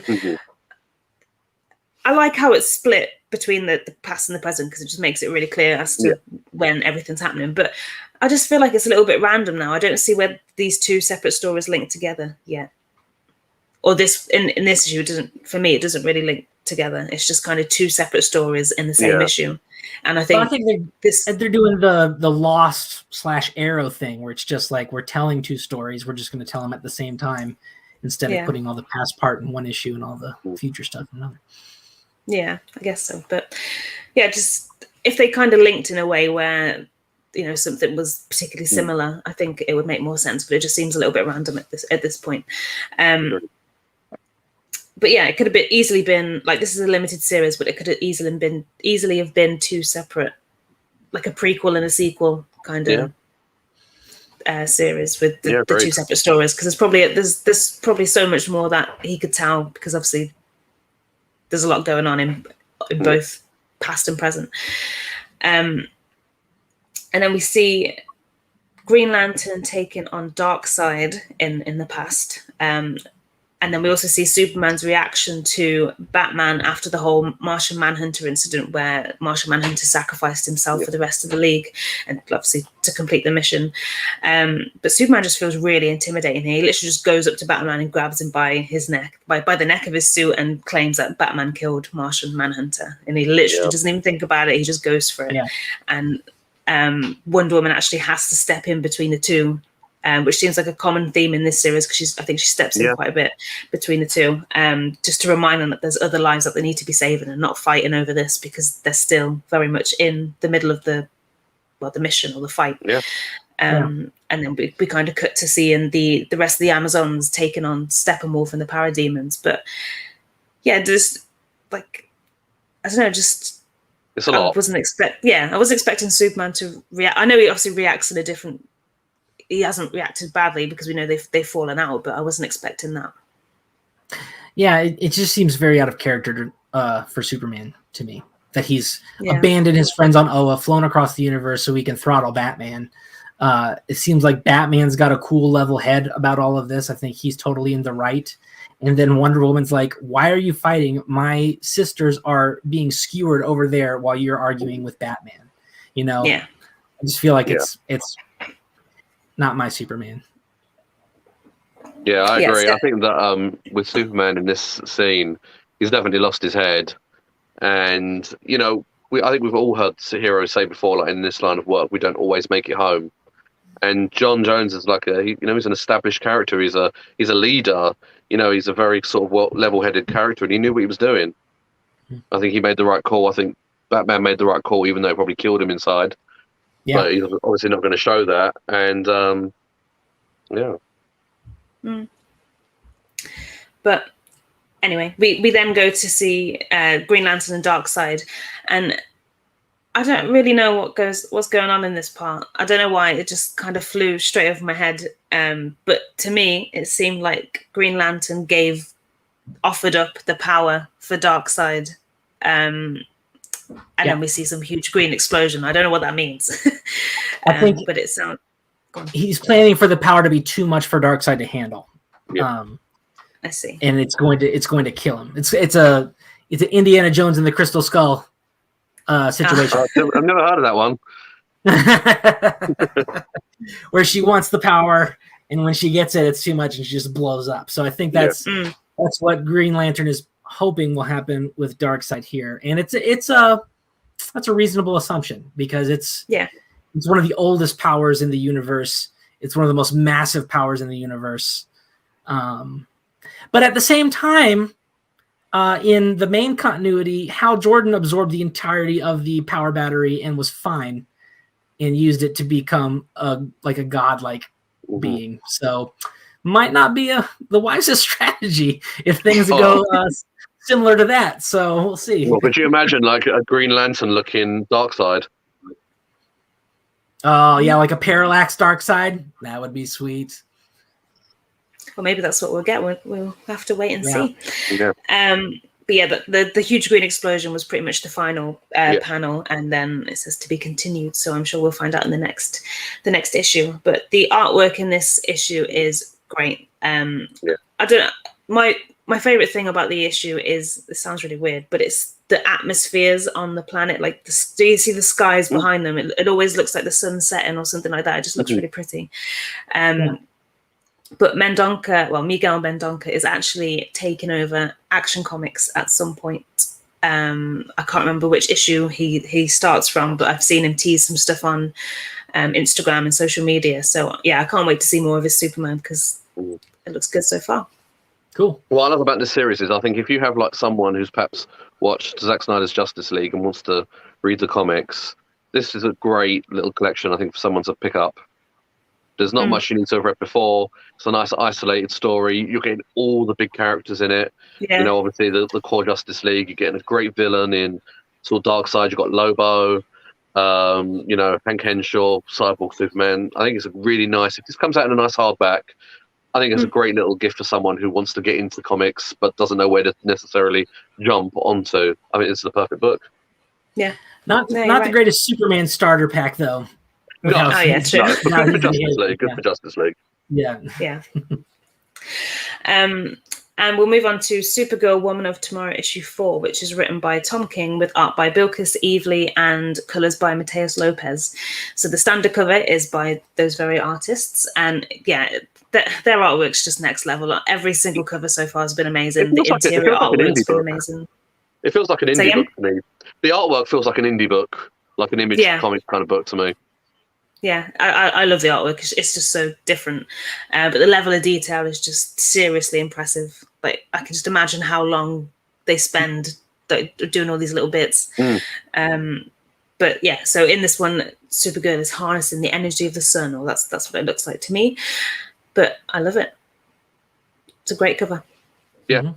I love all the detail in it, because obviously you get like a sort of like compass in the corner, and I wrote that in my review. It sort of feels like she's, going back to her home to strengthen her. She's looking to the familiar to strengthen her. Yeah, well, it looks like a pirate treasure map. Yeah. Yeah, it's so cool. I love it. I love the whole feel of this book. It's like an epic fantasy, Lord of the Rings level storytelling sort of thing. Yeah, definitely. The variant cover is by Rose Besh, and it's so beautiful. It's like serious anime manga theme. Yeah. Lovely bright colors, and this cover just stands out. I know the other cover was amazing as well, but this one just instantly takes your focus. I like the sort of crystal textures used for hair and eyes and stuff. It's just great. Well, even like the crystal shapes, it looks like her hair and the cape has a lot of like rectangular diamond crystal shapes in it as well. So it's it's great. Ooh. I love it. And it's very rare as well that you get both covers, the main cover and the variant, both depicting the same thing. Because essentially this to me is another version of her absorbing the sun's rays or energy like the previous cover. So I like that, where two covers kind of portraying different accents of the same thing. Yeah, like different versions of That's cool. But I didn't get the sun thing. I thought she was it's like a bit of a pin-up pose, I thought. Yeah. But that too. Everyone interprets things differently, which is why we talk about it on here. Exactly. But this issue was deep. Deep. Supergirl and Ruthier continue their search for Krem and once again find his countless victims. This man is just Next evil. level. Next level evil. Some of the things that he does or has done in this issue is just shocking. I think the worst of all in this issue, well, for me, it was the tale of Flag. So this poor man is sort of telling his story from a hospital bed where he's missing limbs and all sorts, thanks to Krem. So he tells Supergirl and Ruthie of his story whereby Krem brutally murders his best friend. And he goes into so much detail, like the way he kills him, what his friend says as he's dying, and what he does during that moment, like even the noise that his friend makes, and like, do you know what I mean? That kind of thing. It's just brutal. This part was heart-wrenching, and I think it feels very real. And I don't know if you know, but Tom King was a CIA operative in real life. He fought in Iraq, and so I'm sure some of those real life experiences and real life conversations fed into this scene, and so it's the gravity and the realism is there. Wow. Okay, I didn't know that, but yeah, that just makes it more effective. But I was going to say Tom King's narration through it and some of the other attacks is spot on. Like it's so realistic and so pure, and that's probably down to the fact that it is like I say, it's influenced by something he's actually experienced. I can only imagine countless times where like perhaps the police are one step behind a killer, and this is what this issue is. They are always, Ruthier and Kara are always one step behind Krem and the brigands that he's aligned himself with, and every single stop there's a new horror to behold. Like for you, that one with Flag, for me it was the one where the poor being was burying her people, and the casualness was almost like, not the casualness of it all, but like just I have a loved one over there somewhere. I've yet to find the pieces, and Kara just swoops in and makes the job all that much easier. I mean, that was heart-wrenching. Yeah. Forgive me if this is a offensive stereotype, but it seemed very British to me. Just because I've been watching a lot of Doctor Who, so this is just what I'm getting from Doctor Who, where it's like epic tragedy, stiff upper lip. Totally agree. We need to keep. We're just propriety. Our target right now is to bury our dead. There is nothing more important than that. With the fight there's like the fight for justice. There's to bring him to justice, to find Krem. Right now, it's to bury our dead. Yeah, and I totally agree with you. I've been to England once, and it was for a week, and other than that, it's just Doctor Who and Downton Abbey. That is fueling my knowledge of British culture. So, I know mean, there's definitely like keep calm and carry on. I definitely think is it's one of our monikers over here, and that definitely marries up to this story for sure. But that's a very astute observation, Evan. You nailed that. Yeah, I think if you do come to England again, don't expect Doctor Who in Downton Abbey, especially Downton Abbey, because it depends which part of England you go to, I guess. But like I said, I've been there, so I know what kind of it's like in modern day, but I with Downton Abbey, it's just like I am a time traveler from yonder. I've been. It was 2005. That's when I was there, and so like, like with Downton Abbey, I think it just is like the cultural roots. It's like in The Crown. I watched The Crown also, so very. That's all my cultural understanding from Britain from that. So. Anyway, before you I've the British I'm joking. No, I don't. When I came to America the first time, I was told that I sounded like Mary Poppins, and I really don't. But fine, I'll take it. But yeah, all of these different stories just go to show how many sort of attacks that Krem's actually carried out, and he clearly doesn't care because he does whatever he does, and then he just moves on to the next place and does exactly the same thing. And there's no sort of theme whatsoever. They're all really different, and they're all tragic in their own different ways. Like, we don't really know the story of how all these people died, I guess, but yeah, it's not well. No one story is the same. One of the ones that affected me was actually they all affected me, but one of the ones that really got my attention was the one where they're stoning the one captive from the brigand that they got. And that was rough because it's also rough because it's rough in one way because this guy is just unrepentant. Like, he's absolutely proud of the evil he did. But then they're like, last words, he gives his last words. And then he's about to, say like, basically like, it's basically the same as like saying Heil Hitler, like he's going to yell his, the battle cry of whatever his people are. And then but before he gets it out, just smack in the head with a giant rock. And then they just bury him. Yeah. And I was like, man, that is rough. And it's like, in the Bible, a bunch of Christian martyrs, that's how they were killed, So it's like, and this is a real thing that happened to real people. And now we're, this is like the most graphic depiction I've seen of that sort of thing in a long time. So and it is very graphic. Yeah. Rough. But Tom King that was rough too, because Ruthier was like, I thought you were going to go save that guy for a second. And she's like, oh, did you? As if, nah, I saw what they did. I'm not, he deserved that stoning. Like, man. Yeah, so she's like obviously not as hot as Superman on the whole second chances thing, that's pretty much something that Superman lives by, isn't it? So it's interesting that they've got totally different ideas. And I mean, this guy's he hasn't just like robbed a bank. Do you know what I mean? It's not that kind of second chance. But I think I would be on. Also, sorry, he's also gone through this planet's justice system already. So I think that is something Superman respects. Like, he's done his job. He stopped them. He's not judge, jury, and executioner, but he's not going to deny the actual judge, jury, and executioner their right to do what they do. Anyway. Yeah. I think I would probably side with Supergirl on this one. Like, I think, especially the way he reacts to it, like, he clearly doesn't care, and he clearly has no remorse for what he's done. So I think, do you know what I mean? He deserves what he got.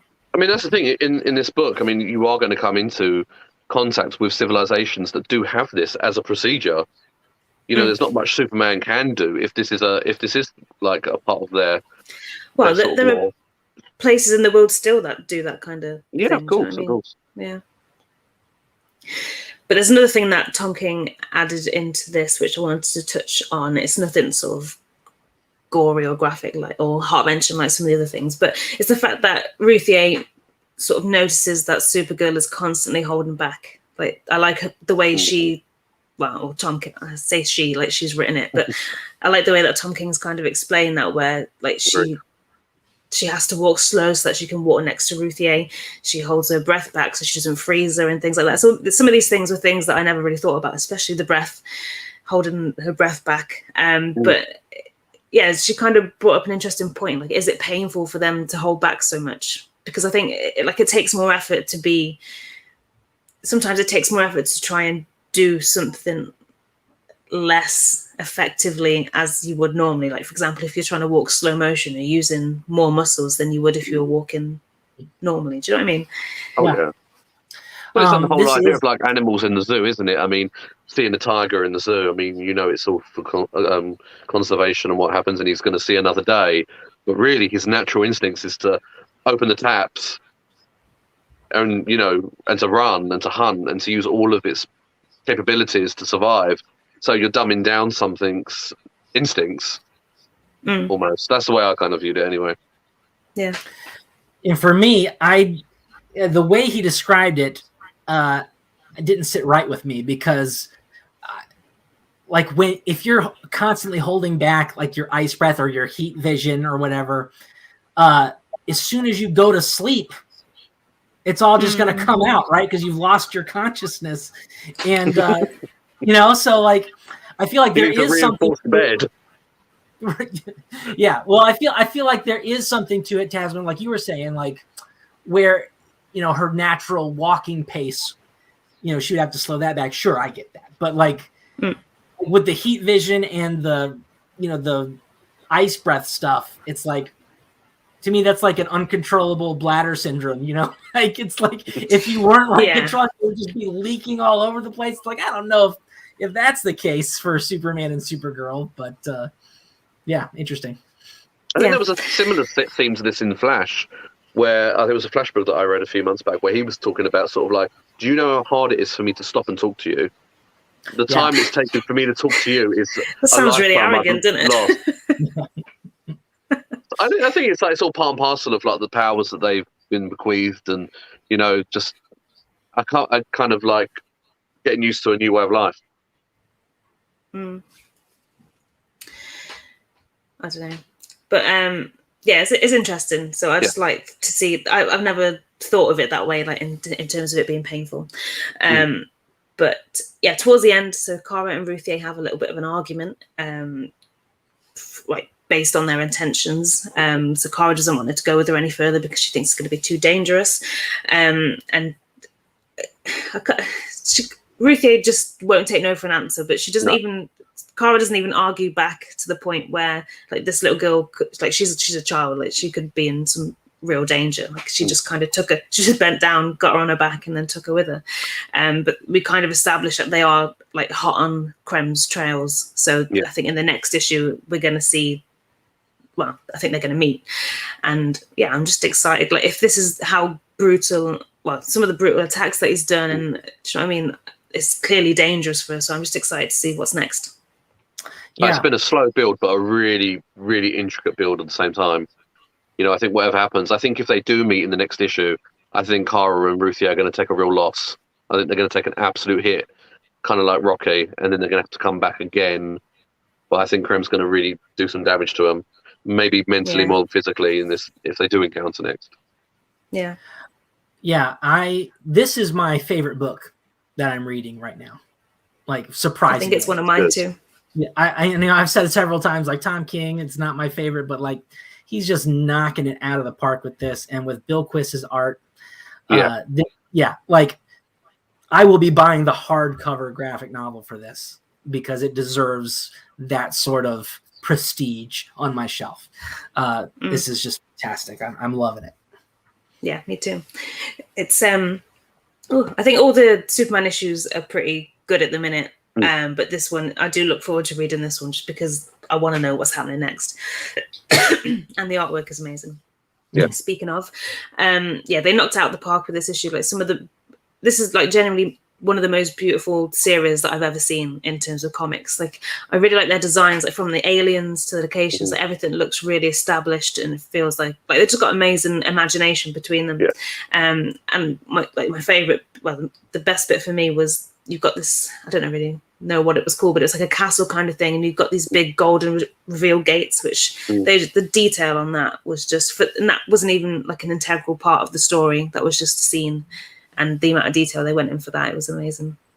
Mark Ender, this issue was important because we get confirmation that Krypto didn't die yet. Kara said she's on this quest to save him.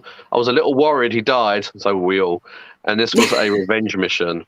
Yeah, agreed. She's definitely this is what's keeping her going. Yeah. You know, obviously saving Krypto. Yeah, but it's interesting how different their intentions are. Like Kara wants to save Krypto, and Ruthie wants like revenge on Krem. Yeah. Like it's and their totally missions are different. just slightly converging a little bit. Yeah.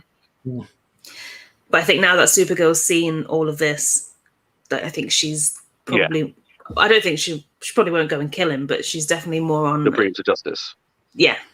I mean, the horror that she's witnessed. I mean, every single issue. I mean, in my reviews for this, every single issue, I think she's keeping a bit with her, like a bit of Krem. The horror that he's enacting, I think she's taking in, because she's seeing stuff. And some of the looks on her face, like obviously during the stoning, you know, she had like this real kind of dazed look about her, where, you know, I think just completely her head's been spinning by the atrocities. And it's like with like going back to what Evan said about like Tom King's time in the CIA and whatnot, the horrors these people, these men and women in services see, you've got to take a bit back with you. You must do. I know I would. And you can see that in Kara, the way that she holds herself, facial expressions, the way she's huddled up in the sun. You know, she's not just standing in there very sort of with a mighty pose. She's huddled, you know, like almost like exhausted. You know, exactly. Yeah, exactly. Well said. Yeah. It's a good. I'm excited to see what happens, but I don't know. I don't think she'll. I don't know. Like with that whole stoning thing where she literally didn't do anything, which I would do the same. But yeah, maybe she will kill him. Can we do a poll? A poll? That would be great. We should put that on the Facebook page, a poll, and see how many people respond. Okay. I think she's going to kill somebody.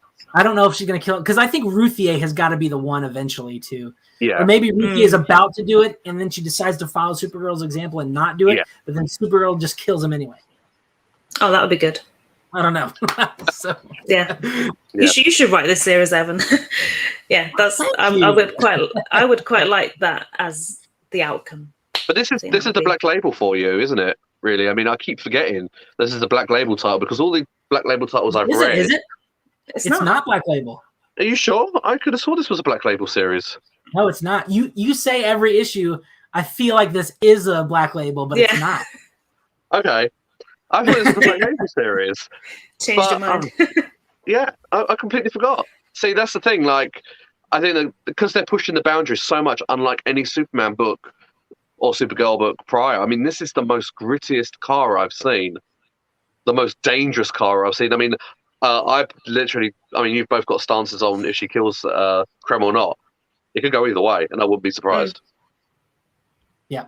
I feel like out of the Superman family, Kara is the one who would kill somebody at the current moment. So. Yeah, I think you're right. But we will find out very soon in the next issue, I guess.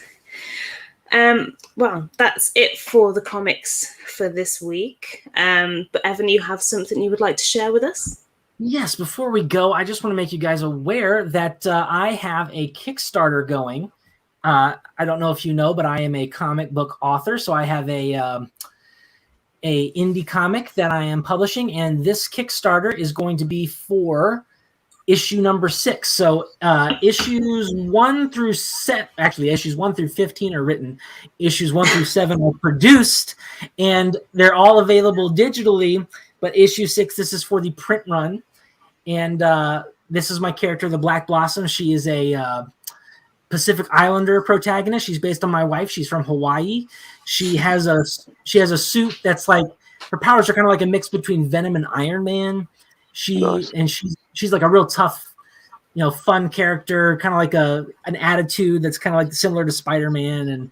And she'll fight anybody anywhere except if it's a lizard, in which case she'll run screaming. We've all got to have a weakness. Yep. So here's just some pictures of her. Yeah, see the Venom. That's how her suit goes on. Here's a cool, like, so her suit can spawn guns and weapons of all kinds. And Nice. this is actually, this is a poster you can get if you decide to back the project. The cover is based on, it's an homage cover to this cover from Superman the Man of Steel. If you go back up to the top, you can kind of see that it's similar to that. So if you feel like you would like to support that, I would be super grateful. It is hold on a minute. Well, we'll put a link in the description so they don't have to remember what you said. Yeah. Yes, thank you. That would be awesome. And we're looking for $400. We're at $180 right now, and there's lots of cool stuff. One of the there's other comics. One of the rewards is Outed, which is my Superman inspired comic series that Tasman has read. It's like, what if the Superman family? Thank you. It's like, what if the Superman family became the Fantastic Four family, and they had a public address, and they lived in a skyscraper. Everybody knows who they are, that sort of thing. So, yeah, check it out. We'll put the description in the link, or we'll put the link in the description. You guys can check it out. Thank you for letting me show that on the show, Tasman. Yeah, no worries. No problem. Well, before we end the show, we just wanted to say once again, thank you to those who support us on Patreon. It means a lot. I know I say this every week, but it really does. And an even bigger thank you to Dave Owen and David Beasley from the House of L. If you want to find out more about our Patreon subscription, I'll put the links in the description for you as well. And to those listening, thank you for spending that time with us, and we'll see you next time for episode 21. And if you're watching this live, the links aren't in the description right now, but give us a couple of minutes. We'll get it on there. Yeah, so definitely. All right. See you guys. Bye. See ya.